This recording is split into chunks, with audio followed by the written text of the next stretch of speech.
So in this video I'm going to show you how to remove the brush bar on this VAX BLADE PRO vacuum cleaner, and if yours looks as bad as this one and the brush bar looks something like that, then we're going to remove that, we're going to give it all a good clean, and it should look something like this, and your brush bar should look something like this. So let's get started. The exact model number for this one is the FT3V1B1. And to start, we are just going to take off the head, so just press the button to release and then that should just slide off. So I have actually seen worse brush bars than this, but it does need a clean, so let's get this thing opened.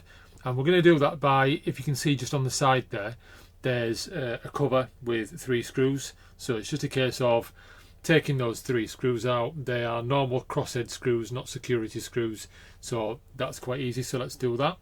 And just like magic, that has been done. So let's pop off that cover.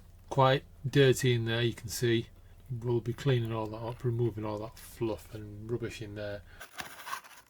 We'll give that housing a bit of a clean as well. There's no point taking the brush bar out, cleaning all that rubbish off, then leaving the housing as it is, so we're going to clean that too.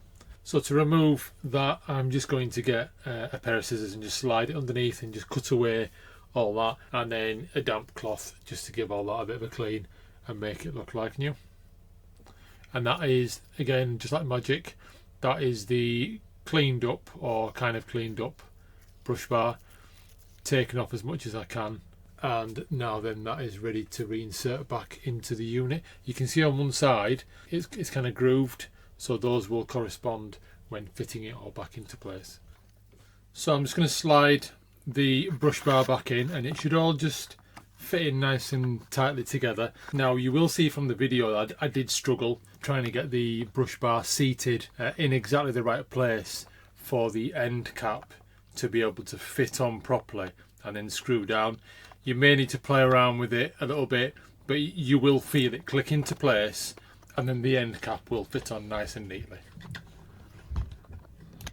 It's probably worth mentioning, as you can see on the screen, that there's a hexagonal kind of indentation on that end cap, so make sure that is seated into the brush bar as well, otherwise it won't close. And then last but not least, then it's just a case of, once everything's lined up, to replace the 3 retaining screws, tighten them up, and then that should be the job done. And then that's it, you've got a nice clean brush bar. The front head unit is all been cleaned as well.